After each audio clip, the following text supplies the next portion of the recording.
Welcome back to the Conquest of Happiness. In today's video, we're covering Chapter 4, entitled Boredom and Excitement. As far as excitement goes, we might associate the kind of excitement that Bertrand Russell is after analyzing as a form of restlessness, a form of thrill-seeking, a form of excessive stimulation. In terms of boredom, he defines it in the chapter on page 57 to 58 as a state of contrast between present circumstances and some more agreeable circumstance, whether in the past or imagined, that makes the current one seem unengaging or uninteresting or unfulfilling in a certain sense. He also defines boredom as a situation that doesn't employ our full faculties, as an absence of vital engagement or activities. Relatedly, just doing a quick or cursory Google search on boredom to define it, we find that boredom is summarized as a condition characterized by perception of one's environment as dull, tedious, and lacking in stimulation, as an unpleasant, transient, affective state in which someone feels a pervasive lack of interest and a difficulty concentrating. Boredom in another forum was identified as a failure of attention. And its proneness is both theoretically and empirically linked to depression, ADHD, and similar syndromes. Martin Heidegger, the philosopher of 20th century continental philosophy that I happened to study in college, analyzed it as a waiting. Gotta love Heidegger. Bertrand Russell thinks that these are extremes on a spectrum, and as we know that Bertrand Russell is an advocate of moderation in many regards, so he's going to suggest that extreme states like boredom or a lack of engagement in life and too much restless excitements are going to get us into trouble. And so if we kind of distill some of his wisdom around the traps of boredom and excitement, it might sound something like: tame your unmodulated seeking of pleasure by cultivating self-restraint and self-discipline. Stay close to the rhythms of the earth and the body and the pace of life as it was lived in our deep evolutionary past. He's really suspicious of and weary of synthetic and constructed forms of stimulation, entertainment, and consumption. And he's really predates this kind of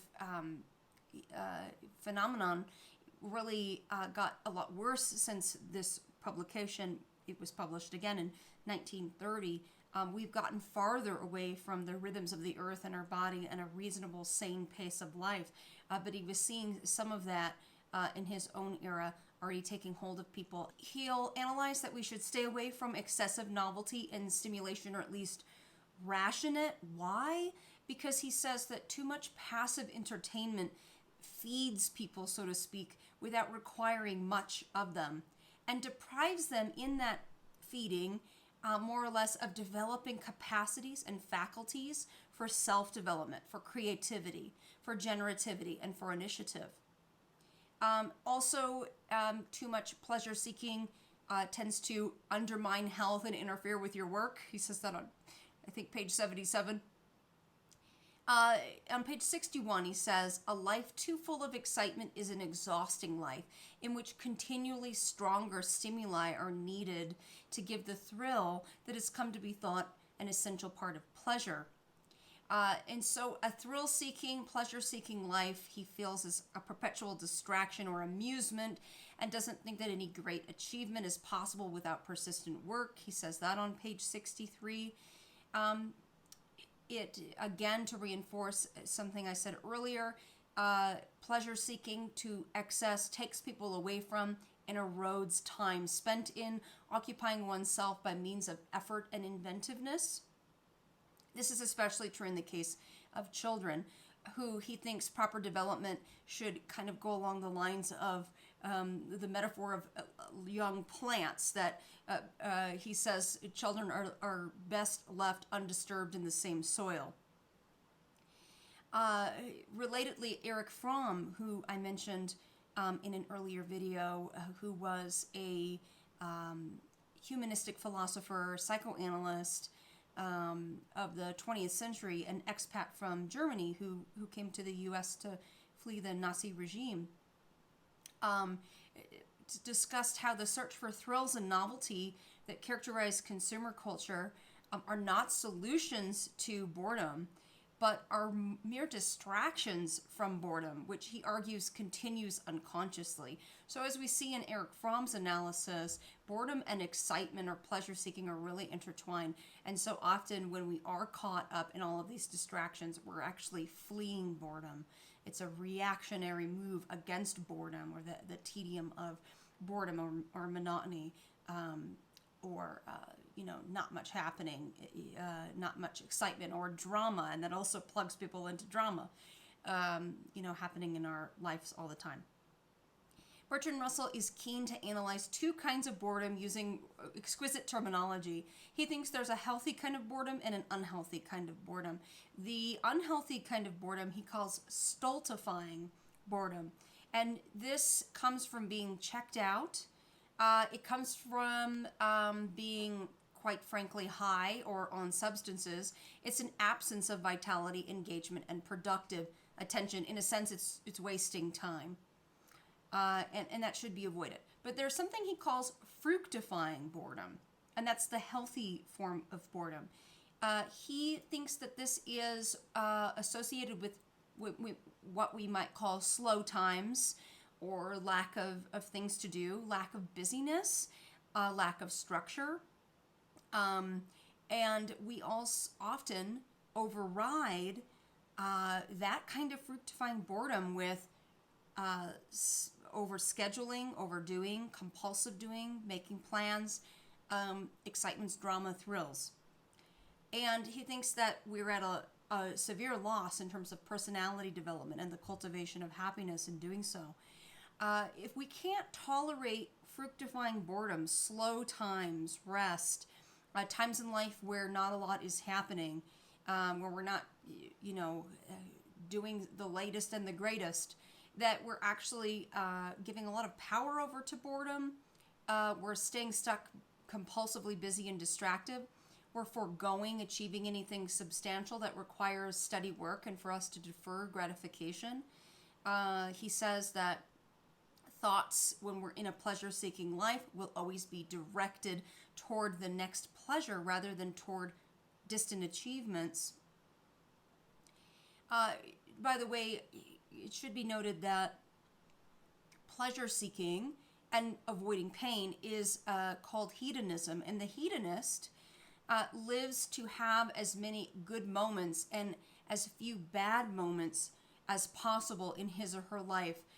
That was identified in Martin Seligman's work on happiness. The good life, Seligman continues, probably in the introduction, by saying the good life is distinct from the life of pleasure, which pleasure-seeking Seligman attributes to gratification of the senses with comforts and with luxury. Relatedly, Matthieu Ricard, the Buddhist who wrote a book on happiness, distinguishes true happiness from pleasure. Pleasure he likens to a sensation unstable by nature. It's always linked to an activity exhausted by usage, he says. When experienced and not grasped, not clung to, not depended on, pleasure, he thinks, can be a part of a meaningful, happy, balanced life. It's not an impediment, but pleasure becomes an obstacle when, he says, it upsets the mind's equilibrium and leads to obsession with gratification or an aversion to not getting what we want, which is so easy to be swayed by. Relatedly, when we're in pleasure and sensation seeking, we overconsume, and we really can't or haven't learned how to be with ourselves in a very deep way, with our own thoughts in quiet moments. Bertrand Russell wants to say that a happy life must be, to a great extent, a quiet life, the only life in which true joy can live. Oh, can I attest to that?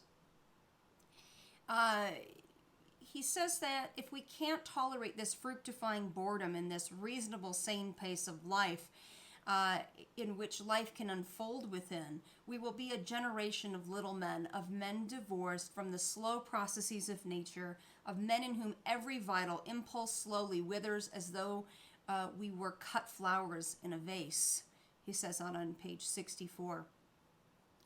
He also might recommend, if he did distill recommendations in this chapter accordingly, to stay in touch with natural pleasures and enjoyments that actually offer profoundly satisfying experiences, such as eating a good nutrient-dense meal or going on a hike with a friend, versus synthetic, artificial, constructed experiences. He says pleasures easiest to obtain and most superficially attractive are mostly of a sort that wears out the nerves. He says that on page 76.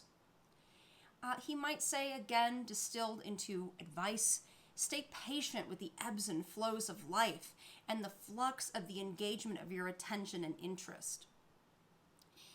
This really goes into, stop trying to control life and letting life unfold, which is linked to getting out of our own way, out of egoic motivation. Really linked to Alan Watts' sort of Taoist philosophy of in his autobiography. He talks about this at length. It's titled In My Own Way. So Mathieu Ricard will say and speak to the sense that happiness is a state of inner fulfillment and not gratification of inexhaustible desires.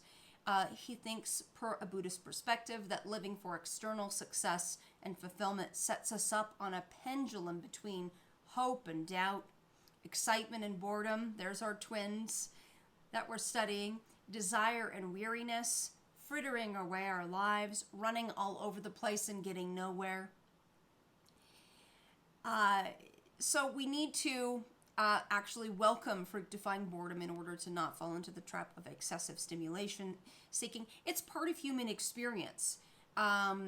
It's a welcome, it should be a welcome part of human experience, something we've lost touch with. He says later on that not even think about your favorite book or favorite film. Does every single section of it, every single second rivet your attention? Probably not. There's even boring passages, he'll say, in some of the best works of literature that can help us understand that there are boring passages of life and that they should be tolerated and not interfered with so much, because all that interference trips us up, and letting life unfold per its natural growth lines is a better path for us to take.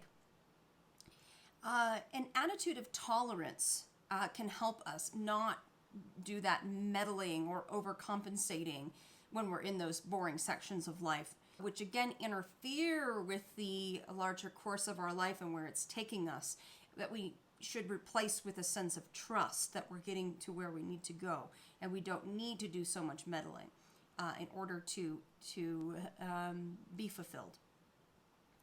Also, when we do so much meddling, we incur a lot of stress and frustration, and we should always suspect control when we have a lot of stress and agitation. Usually it underlies as a mechanic stress and agitation, because that often is our refusal to be with the boring or quote-unquote bad parts, right? We're chasing after the good, we're cherry-picking, we're trying to circumnavigate the certain sections of the life process. And not only are we incurring a lot of stress trying to do so, it's futile anyways. Like, do we really, align ourselves with the good, the productive, the progressive? If we're trying, probably not. It also dissipates energy to do so. It sort of puts us into dysregulation, disharmony with bodily processes and those deeper harmonies and rhythms, not to mention the deeper harmonies and rhythms outside of ourselves, in our family life, in our community life, with the earth, the place from which we all came.